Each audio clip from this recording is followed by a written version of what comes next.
কৃষকরা বিশেষ করে ক্ষতিগ্রস্ত হয়েছে, তাদের ফসল ক্ষতিগ্রস্ত হয়েছে। সুনামগঞ্জ ছাড়াও আরও যেগুলো হাওর অঞ্চল আছে বাংলাদেশের বিভিন্ন জায়গায়, কিশোরগঞ্জ আছে, নেত্রকোনা আছে, ময়মনসিংহের ওদিকে আছে, এরকম অনেকগুলো জেলায় এরই ভিতরে বিভিন্ন জায়গায় কৃষকরা বিশেষ করে ক্ষতিগ্রস্ত হয়েছে।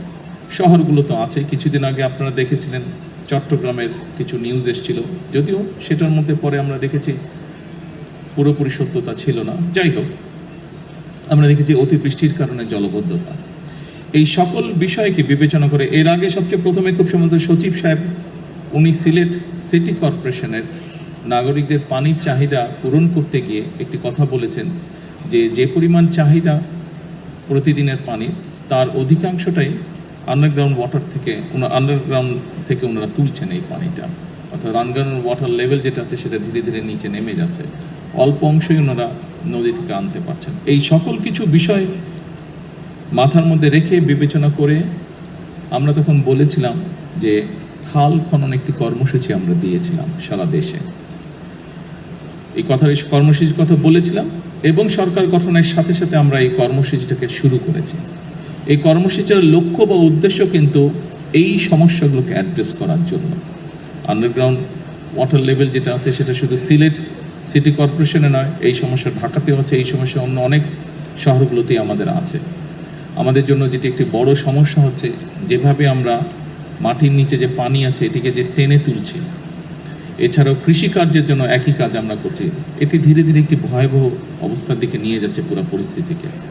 আমরা যদি এই পরিস্থিতিটাকে এখনই অ্যাড্রেস করতে চাই, তাহলে সবচেয়ে প্রথম যে উপায়টি হচ্ছে আমাদেরকে খাল খনন করতে হবে এবং খাল খননের মাধ্যমে এই যে পানিগুলো, দেখুন বর্ষার সময় যে বৃষ্টির সময় এত পানি আসছে, এত পানি এসে জলাবদ্ধ তৈরি হচ্ছে, তারপরে আমরা কোনোভাবে পানিটাকে সরিয়ে দিচ্ছি, পানিটা কিন্তু নদী দিয়ে নেমে সমুদ্রে চলে যাচ্ছে, অর্থাৎ এই পানিটাকে আমরা ব্যবহারও করতে পারছি না। কাজে এই পানিটাকে যাতে আমরা ব্যবহার করতে পারি, জলাবদ্ধতাও যাতে না হয়, মানুষেরও কষ্ট না হয়, সেটি কৃষির সুবিধার জন্যই হোক, পানিটিকে মানুষের ব্যবহারের সুবিধার জন্যই হোক, আমরা খালগুলো খনন করতে চাচ্ছি দেশে, যাতে আমরা অতিরিক্ত যে পানি থাকবে সেই পানিটাকে যাতে আমরা ধরে রাখতে পারি এবং প্রয়োজনের সময় আমরা সেটিকে মানুষের প্রয়োজনে আমরা ব্যবহার করতে পারি। আজকে এই অনুষ্ঠানে আসার আগেই সিটি কর্পোরেশনের জলাবদ্ধতা নিরসনে একটি প্রকল্পের কাজ শুরু হবে, সেটির ভিত্তিপ্রস্তর আমি স্থাপন করে এসেছি। আমি ইঞ্জিনিয়ার সাহেবকে জিজ্ঞেস করেছিলাম যে ওনারা যেই প্রেজেন্টেশন দিয়েছেন তার উপরে যেটা আমি বুঝতে পেরেছি যে এই কাজটি সম্পন্ন হলে আমরা ধরে নিতে পারি ইনশাল্লাহ সিলেট শহরে জলাবদ্ধতা হবে না, অতিবৃষ্টি হলেও বা বৃষ্টি হলেও জলাবদ্ধতা হবে না। তবে অবশ্যই এখানে আরেকটি বিষয় আমাদেরকে খেয়াল রাখা প্রয়োজন, যেই সমস্যাটি শুধু সিলেটে নয়, যেই সমস্যাটি আমাদের প্রায় সবগুলো শহরে সামগ্রিকভাবে হয়তো সমগ্র দেশেই আছে। এখানে মুক্তাদি সাহেব একটু আগে আমাকে বলছিলেন যে সুরমা নদীতে খুব সম্ভব সচিব সাহেবের বক্তব্যের মধ্যে বোধহয় বিষয়টি ছিল যে সুরমা নদীতে বিভিন্ন পলিথিন থেকে আরম্ভ করে, প্লাস্টিক থেকে আরম্ভ করে, টিন থেকে পড়তে পড়তে যে স্তরটা জমা হয়েছে বেশ পুরু হয়ে গিয়েছে। প্রায় বছরখানেক আগে, তখন তো অবশ্যই আমি লন্ডনে ছিলাম, সেখানে আমি যে কোনো একজন ভদ্রলোকের সাথে আলাপ করছিলাম যার কিছু এক্সপার্টিস রয়েছে এই বিষয়গুলোর উপরে। এবং ঢাকার যে বুড়িগঙ্গা নদীর কথা আপনারা সকলেই জানেন, নাম শুনেছেন, সকলে না দেখলেও নাম শুনেছেন।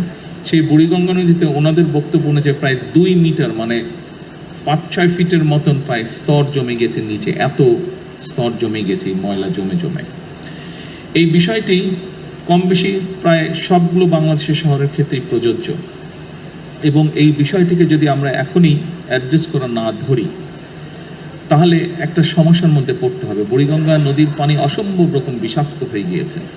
এইভাবে যদি সবগুলো নদী বিষাক্ত হতে থাকে তাহলে একটা অসম্ভব ভয়াবহ পরিস্থিতিকে আমরা সকলে ধাবিত হচ্ছি। কাজেই এই বিষয়ে আমাদের মানুষকে সচেতন করতে হবে। সিটি কর্পোরেশনকে আমি অনুরোধ করব, অবশ্যই আপনারা বিভিন্ন প্রকল্প গ্রহণ করবেন মানুষ যাতে সেবা পায়, কিন্তু একই সাথে পাশাপাশি যদি আপনারা মানুষকে অ্যাওয়্যার করার জন্য, সচেতন করার জন্য কতগুলো উদ্যোগ নেন, যেমন প্লাস্টিক, পলিথিন, কাগজ, যে কোনোই বর্জ্যদ্রব্য হোক না কেন, এই জিনিসগুলো যত্রতত্র যাতে আমরা না ফেলি।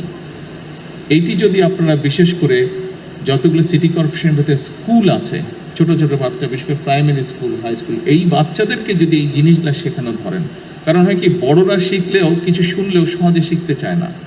একটা মানুষ 25-30 35-40 বছর বয়সে তাকে যদি আপনি কিছু শেখাতে চান অনেক বেগ পেতে হয়। কিন্তু আপনি যদি একটা ছোট বাচ্চাকে যদি ভালো কিছু শেখান ওটা কিন্তু তার মাথায় ঢুকে যায়, এবং ছোট বাচ্চাকে যদি আপনি সেটা শিখিয়ে ফেলতে পারেন, সবচেয়ে বড় যেটা সুবিধা হয় সে স্কুলে ভালো জিনিস যেটা শিখে আসবে সেটা সে যেমন ফলো করবে সে তার বাবা মাকেও ওটা মানতে বাধ্য করবে, বাচ্চারা করে এটা। সেই জন্য আমি সিটি কর্পোরেশনকে অনুরোধ করব, এবং শুধু সিলেট সিটি কর্পোরেশন নয়, এই বিষয়টি আমি সকল সিটি কর্পোরেশনকে অনুরোধ করব, আপনারা যদি অন্তত আপনাদের এলাকায় সিটি কর্পোরেশনের ভেতরে যে সকল স্কুল আছে সেই স্কুলগুলোতে যদি আপনারা কোনো উদ্যোগ নিয়ে বাচ্চাদেরকে এই বিষয়গুলোতে সচেতন করতে পারেন, তাহলে আমরা ধীরে ধীরে এই কাজটি শুরু করতে পারবো, যে পরিবেশকে আমরা আস্তে আস্তে আস্তে ঠিক করে আনতে পারবো। কারণ আজকের শিশুরাই আগামী দিনের ভবিষ্যৎ, তারা দেশ এবং জাতির জন্য ভালো কোনো কিছু আজকে যেটা শিখবে, ডেফিনেটলি তারা যখন বড় হবে, তারা ইনশাল্লাহ যখন একটি অবস্থানে যাবে কেউ না কেউ, তারা সেটি দেশের জন্য, সমাজের জন্য, মানুষের জন্য সেটি তারা অ্যাপ্লাই করবে। সম্মানিত উপস্থিতিবৃন্দ, এটা গেল পরিবেশের কথা।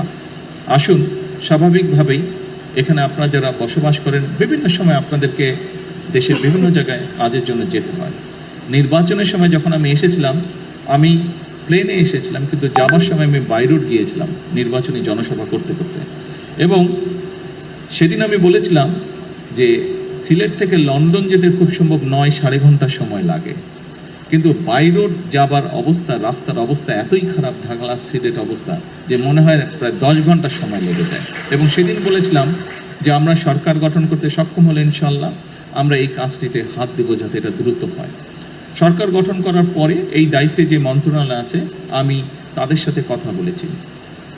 আমি তখন জানতে পারলাম যে খুব সম্ভবত কাজটি যখন শুরু হয় বিভিন্ন জায়গায় তাদের যে কোম্পানিগুলো কাজ করবে তাদের যে সাইট অফিস থাকে সেখানে জমি অ্যাকোয়ার করতে হয় সাইট অফিস, এবং বিভিন্ন কারণে 11টি জায়গায় যেখানে সমস্যা রয়ে গিয়েছে, প্রশাসনিক সমস্যা রয়ে গেছে, সেই এছাড়াও কিছু সমস্যা আছে যে কারণে কাজটি বন্ধ হয়ে পড়েছিল।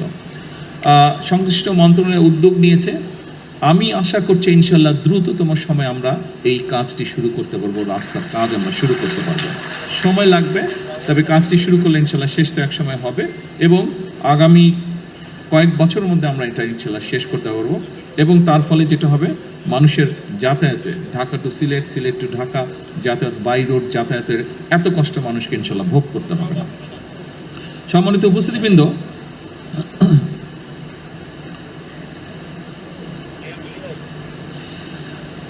অবশ্যই শুধু রাস্তা আমাদেরকে বাড়ালেই যে সমস্যার সমাধান হবে তা না, একই সাথে আমরা যদি রেলওয়ে, যেখানে আমরা কম খরচে যাতায়াত করতে পারি, একই সাথে ব্যবসায়ীরাও তাদের ব্যবসায়িক মাল আনা নেওয়ার ক্ষেত্রেও কম খরচে আনতে পারেন, আমরা যদি রেলওয়েটাকে ডেভেলপ করতে পারি। আমাদের বর্তমান সরকার আমরা একটি উদ্যোগ গ্রহণ করছি যে সারা দেশে কিভাবে রেল যোগাযোগটাকে বৃদ্ধি করা যায়। রেল যোগাযোগটাকে বৃদ্ধি করলে স্বাভাবিকভাবে অধিকাংশ মানুষ এইটিতে যাতায়াত করবেন, এটিতে খরচ কম হবে, সেটি যাতায়াতের খরচ কম হবে, সেটি ব্যবসায়িক কারণে খরচ কম হবে। আমরা রাস্তা যতই বড় করতে থাকি ততই গাড়ি নামবে রাস্তায়, ট্রাফিক বাড়বেই। এবং আরেকটি বিষয় আমাদের মনে রাখা প্রয়োজন, জনসংখ্যার ভিত্তিতে আমরা পৃথিবীর খুব সম্ভবত 8ম স্থানে আছি, কিন্তু আমরা ল্যান্ড ওয়াইজ যদি চিন্তা করি আমাদের দেশটা হয়তো অত বড় না, অনেক দেশে থেকেই ছোট। সেজন্য আরেকটি গুরুত্বপূর্ণ বিষয়, বাংলাদেশ হচ্ছে একটি কৃষি প্রধান দেশ, সেজন্য রাস্তা যদি নির্মাণ করি আমরা, একই সাথে কিন্তু আমাদের ফসলি জমিও নষ্ট হচ্ছে, সেজন্য সেই বিষয়টাকে আমাদের মাথায় রাখতে হবে। এত বিপুল সংখ্যক জনগোষ্ঠীর খাবার তো আমরা বিদেশ থেকে ইম্পোর্ট করা সম্ভব না, এবং আমরা আলহামদুলিল্লাহ মোটামুটিভাবে খাদ্য স্বয়ংসম্পূর্ণ, কাজে এইটিকেও আমাদের ধরে রাখতে হবে। সেজন্যই অবশ্যই রাস্তার উন্নয়ন, আমরা রাস্তার ক্ষেত্রে যোগাযোগ ব্যবস্থা উন্নয়ন করব, কিন্তু রেলটাকে আমরা ডেভেলপ করতে চাই। স্বাভাবিকভাবেই সিলেটের মানুষ নিশ্চয়ই উৎসাহী হবেন না, খুব ইন্টারেস্টেড হবেন না শুনতে যে ঢাকা রংপুর রেল ব্যবস্থা উন্নতি হচ্ছে। আপনারা নিশ্চয়ই ইন্টারেস্টেড হবেন যে ঢাকা সিলেট বা সিলেট ঢাকা রেল ব্যবস্থা উন্নতি হচ্ছে। আমরা চেষ্টা করছি এই ব্যাপারে, ইনশাল্লাহ এই ব্যাপারে আমরা চেষ্টা করছি যে ডবল লাইন কিভাবে করা যায়, ডাবল লাইনের মাধ্যমে এই সমস্যাটার সমাধান করা যায়, দ্রুততর করা যায় ঢাকা সিলেট বা সিলেট ঢাকা রেলওয়ের ব্যবস্থা।